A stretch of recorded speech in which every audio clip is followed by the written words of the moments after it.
Gidawat pinaagi sa pagtuo. Mayo 12. Kay kamong tanan mga anak sa Dios, pinaagi sa pagtuo diha kang Kristo Jesus. Galacia kapitulo 3 bersikulo 26. Ang paghisgot sa relihiyon sa kaswal nga paagi, ang pagampo nga walay kagutom sa kalag ug buhi nga pagtuo, walay kapuslanan. Ang usa ka tinuohan nga pagtuo kang Kristo, nga midawat kaniya ingon lamang nga manuluwas sa kalibutan, dili gayud makadala og kaayuhan sa kalag. Ang pagtuo nga alang sa kaluwasan, dili lamang usa ka intelektual nga pag-uyon sa kamatuoran.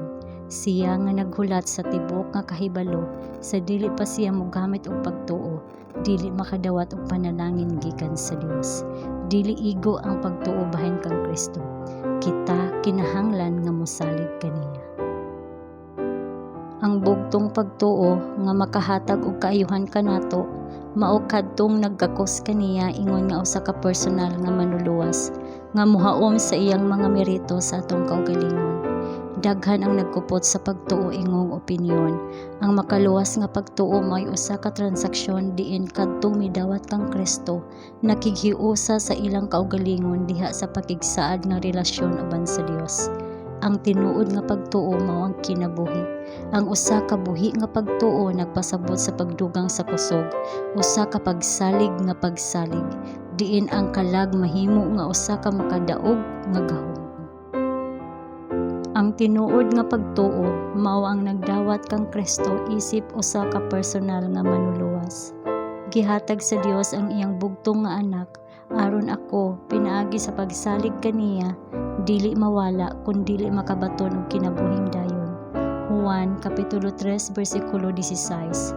Sa diha nga ako moduol kang Kristo, sumala sa iyang pulong, ako mosalig nga ako makadawat sa iyang makaluwas nga grasya. Ang kinabuhi nga akong gipuy-an karon, kinahanglan kong magkinabuhi pinaagi sa pagtuo sa anak sa Dios, nga nahigugma kanako ug mitugyan sa iyang kaugalingon anang kanako. Galacia kapitulo 2 bersikulo 20. Klaro nga ginapresentar ni Apostol Pablo ang relasyon sa pagtuo ug sa kasuguan sa ilalom sang bag-o nga pagkigsaad. Siya miingon, kay gipakamatarong kita pinaagi sa pagtuo, kita adunay pakigdait sa Dios pinaagi sa atong Ginoong Hesukristo. Busa gihimo ba nato nga walay kapuslanan ang balaod pinaagi sa pagtuo? Itugot sa Dios, oo, among gitukod ang balaod. Kay unsa ang dili mahimo sa balaod, tungod kay kini maluya pinaagi sa unod. Kini dili makapamatarong sa tawo, tungod sa iyang makasasala ang kinaiya, dili niya matuman ang balaod. Gipadala sa Dios ang iyang kaugalingong anak sa dagway sa makasasalang unod, ug tungod sa sala gihukman ang sala diha sa unod, aron ang pagkamatarong sa kasuguan matuman dinhi kanato, nga wala maglakaw uyon sa unod, kundili uyon sa espiritu. Roma kapitulo 5 bersikulo 1, 3 bersikulo 31 ug 8 mga bersikulo 3 ug 4.